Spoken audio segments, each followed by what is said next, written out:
Hello everyone and welcome to the Grimm Chronicles. This is going to be number 37 for talking about my reading of the past week, and I have one thing that I hauled for my upcoming birthday. And so I'm interested, I'm a lover of German literature, and I've always been interested in this author. He's so I'll just show you what I got. I got this cassette of the early works of one of the most important but also difficult writers, a writer's writer, Arno Schmidt. And so it's a beautiful cassette of his works that was actually fairly reasonably priced, in my opinion. And this is like a, they call it a Studienausgabe, so that means it's being edited, it's what's the word? It's not just any old, it's been looked over and edited to make it worthwhile, if that makes sense. I'm not making sense today. It's been a crazy day, a little bit. We had a crazy time at Kroger just now, and I'm just trying to get this up anyway. And of course, yeah, Arno Schmidt is probably not, that he's apparently not very well known in the non-German speaking world, and even in the German speaking world, he is a bit of a, he's a modernist. I've never read any Arno Schmidt, but I have a feeling I already started reading the first one here, which is a strange story that's called Enthymesis. I don't know what that means exactly, but we'll figure it out. And there's other things in here, apparently also biographies. So there's one here about Goethe, which is intriguing to me too. I'm just starting out with another author who I do think will be right up my alley. And I'm excited. It's the kind of present that, excites me, but probably not many other people. But that's okay. I like the stream of consciousness. I like the moderns. Anyway, so that's that. And so in terms of my reading, so I'm almost finished. So I'm going to mainly talk about this week my audiobook, which is the third volume of Karl-Ove Kanusgaard's My Struggle, which apparently in Germany, they're not called My Struggle, because that just kind of, and also apparently, I don't know this, maybe if you've read them all, you can tell me. So the sixth volume is all about Hitler. Apparently, I don't know if someone told me that yesterday. And so number 3 is all about his childhood on this island that the parents moved to, and then there's 4 and 5, and then apparently 4 is supposed to be good, and then I don't know. So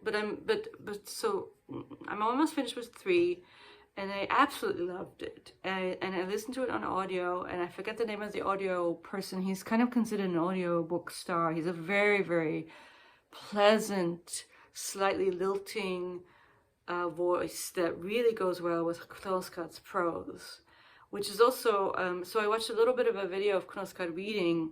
He's so nervous speaking English, and he doesn't, his English is a bit halting, and he did a little bit of the beginning of the reading in Norwegian, and it sounded so beautiful, and it made me remember that when I read the first 2, or listened to the first 2, I fell down a Norwegian language rabbit hole to a slight extent, because I became obsessed with the idea that there's bookmål Norwegian that is heavily kind of indebted to Danish, and I'm no expert here, so if I say something wrong, please correct me.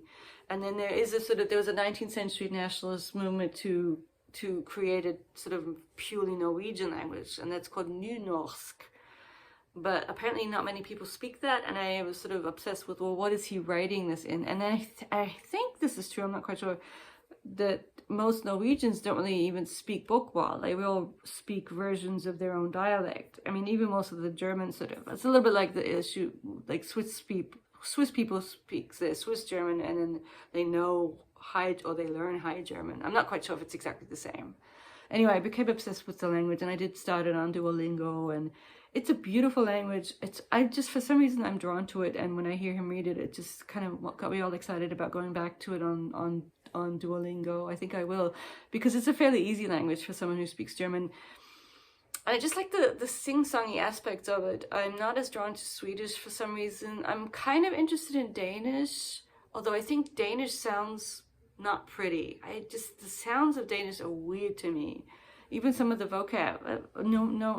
Norwegian has really nice words for things, and it's just the sound of them, and I can't remember any of them for you, but so I love Kanusgaard, I love Norwegian. And the third book is simply amazing. It's hilarious. I mean, if anyone tells you otherwise, it's laugh out loud funny. His depiction, and it's also very poignant and sad because of the family, the toxic father, who was really, I mean, if we are to believe little Kanusgaard, and I do believe him, his father was not just strict, but his father was... So the kind of thing that, to my mind, crosses the line is when he sits the kid down and forces him to eat a lot of apples because apparently he ate one apple he shouldn't have been eating.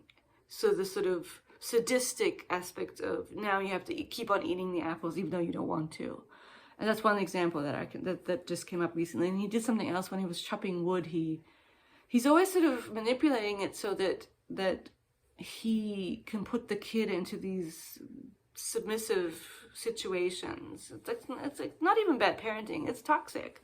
And I think the fellow was just problematic as a person, and if we see that, and poor little Kanusgaard, the little kid, gosh, I mean, he hates him, and he has a pretty nice life otherwise. The mother's okay, although I do have to wonder about the mother with the father, and I think they are going to split up at some point. But she's sort of passive, she's sweet. She probably likes the dad, but we don't really see that. It's almost like you want to get her perspective on things. And yeah, but it's very good. He's very good. His prose, he sucks you in into his world of this, the kids on the island. They do silly things, and now he's a prepubescent little boy, so he's obsessed with girls, and it is sort of like, but even that's sort of entertaining and sweet to a certain degree, and his relationship to women is sort of, I mean, later on it becomes more problematic, but here it is almost, I would say it is Proustian. He's in love, he always kind of falls in love with someone, and then there's this distance, and it's all about the feelings in his head that he has for the person, as opposed to actually wanting to get to know them. So he does a really good job, I think, of presenting you with his thoughts and his world, and I would highly recommend it. I mean, it's 5 stars for me. Number 3. I think I liked it. I think I liked the other 2. Even though, you know, he doesn't come off very well, but that's the whole point. It's as if it's obvious. It's obvious to him too that he is flawed, I think, which is the redeeming factor for me. He's not even, and then little Kanusgaard, you see how vain he is about his clothing, and how vain he is about the fact that his butt sticks out, and his teeth, and even the way he talks. The father makes fun of his speaking.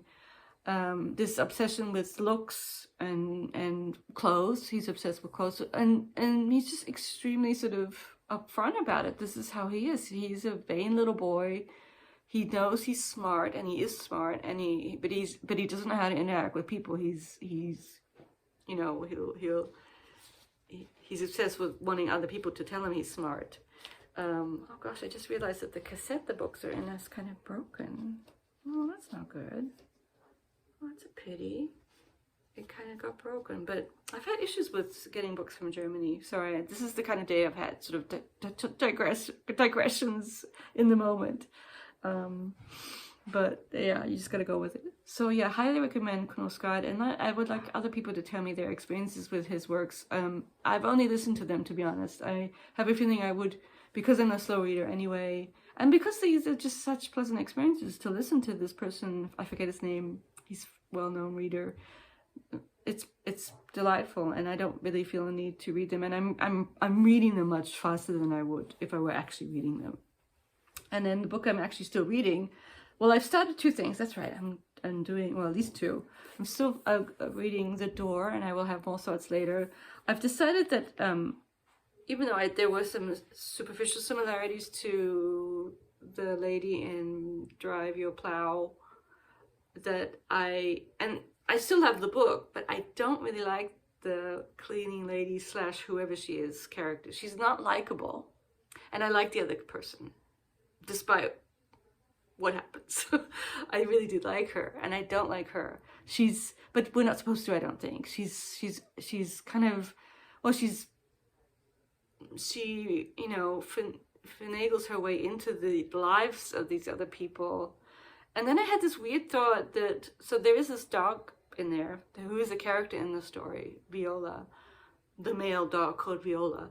And I had this thought that in a way, Amaranth herself is sort of, the way that the relationship between her and the main people in the book is described, it's also kind of like a dog. Like, there's a lot of love and intense relationships, but there's also a lot of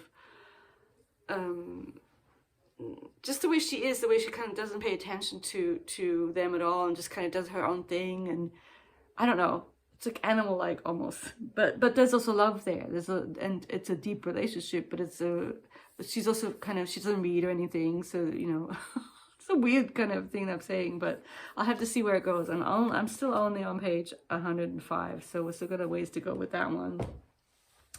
And I've been sort of downloading some other things. I have something that I will probably make another video about connected to Victober, and I think I'll just save that for later. I think I'm going to try and do it separately to the Chronicles.